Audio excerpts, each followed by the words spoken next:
Valentine's Day has blossomed into a multi-billion-dollar industry. But as technology transforms the business of love and romance, what does the future have in store for this special day? Welcome to The Exchange from our studio here in Doha. Now, February has been the month of love since the 14th century. Well, over the years, commerce has caught up, and now Valentine's-related business generates billions for companies worldwide. More than half of all adults with a partner plan to celebrate Valentine's Day, according to the research company Ipsos Mori. The special day is most popular in the United States, where 3/4 of all couples typically take part. And all this enthusiasm translates into massive amounts of money. The National Retail Federation reported that in the US alone, Valentine shoppers spent almost $26 billion in 2023. Well, the business of love is booming in Europe too. More than half of all couples in the United Kingdom, France and Spain also join in with shopping and celebrations. One firm facing frenetic demand in February is the luxury hotels and resorts group Four Seasons. I spoke to their president of Europe, Middle East and Africa, Adrian Maserli, and he explained the importance of giving guests a Valentine's experience that's both familiar and surprising. Those are events that we are particularly meticulous in the way that we anticipate and prepare for them. Because ultimately, we are in the business of creating memories that we hope that last for a lifetime. And our teams are extremely dedicated in creating that magic when we have those particular events. We are equally strong in celebrating Eid periods, Ramadan periods, and also lunar Christmas that is more in the Asian part of the world. And each hotel really curates special events in order to celebrate these moments. Lessons in love there from a company that's been curating romantic experiences since 1961.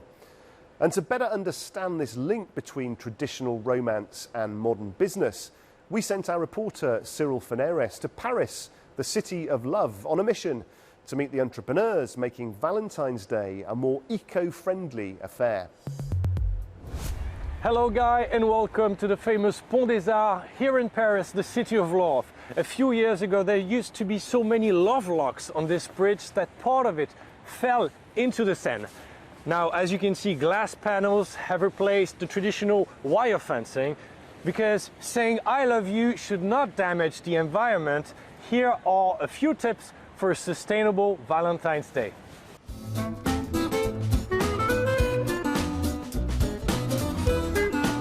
We all know there's nothing like a flower's bouquet to please your soulmate, but which one?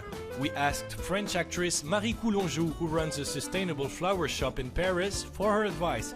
First tip, don't rush into roses. Il faut cesser absolument de représenter la rose comme symbole de l'amour. Un, parce que ce n'est pas la fleur préférée des femmes, et deux, parce qu'à la Saint-Valentin, nous n'avons pas de roses en Europe. Moi, j'encourage tout le monde à acheter des fleurs locales. Si vous voulez faire plaisir à votre bien-aimé, offrez-lui un beau bouquet de renoncules, d'anémones, assorti de mimosa, ou un beau bouquet de tulipes, en n'oubliant pas de demander la provenance de ces fleurs. Il faut qu'elles viennent de votre région.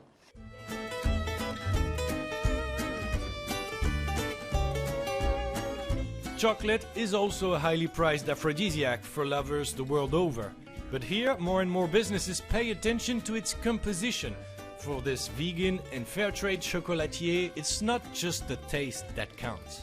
Moi, je conseille de poser comme base le fait que ce soit un chocolat qui soit éthique. Il faut partir de fèves qui proviennent d'un pays qui ne pratique pas la déforestation. Et ensuite, de dire il faut qu'il soit à la fois très bon gustativement et très bon nutritionnellement. Donc, pas trop sucré, ou si c'est sucré, sucré avec un fruit, un produit naturel, bio, sain.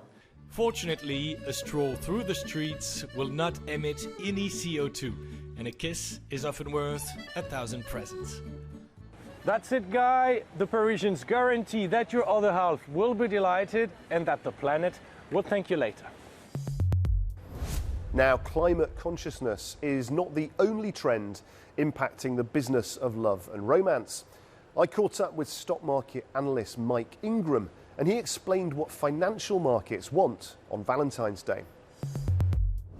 perspective, it's only really since the 1980s that we've seen quite intense commercialization of this event.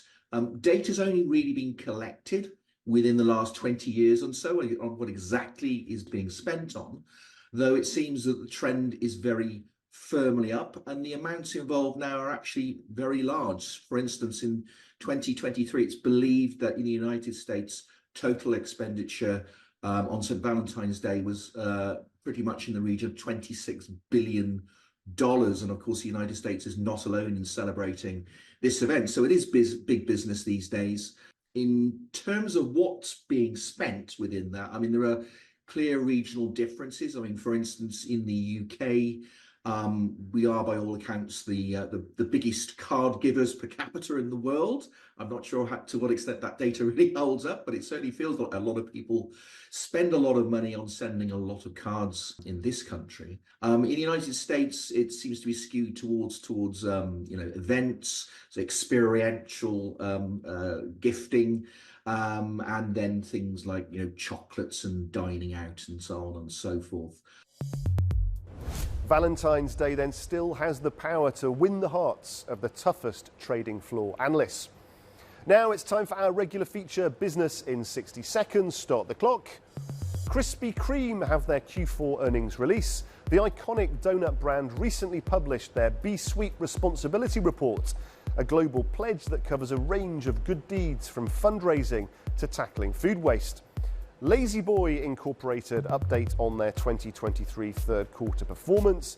The 100-year-old famous furniture business embarked on a huge program of tech transformation last year that investors will be hoping should now start to help win more customers and create company-wide efficiencies.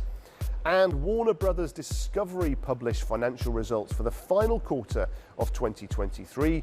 The vast media and entertainment conglomerate lost millions of streaming subscribers last year, and a drop in advertising revenue impacted the share price. However, initiatives such as the major podcast deal with Spotify have been warmly welcomed by analysts. From stock market analysts to eco-campaigners, the world is far from falling out of love with Valentine's Day. Despite cultural changes and advances in technology, it seems that for now at least, the business of love endures. Well, that's all we have time for on this edition of the show. Thank you for watching.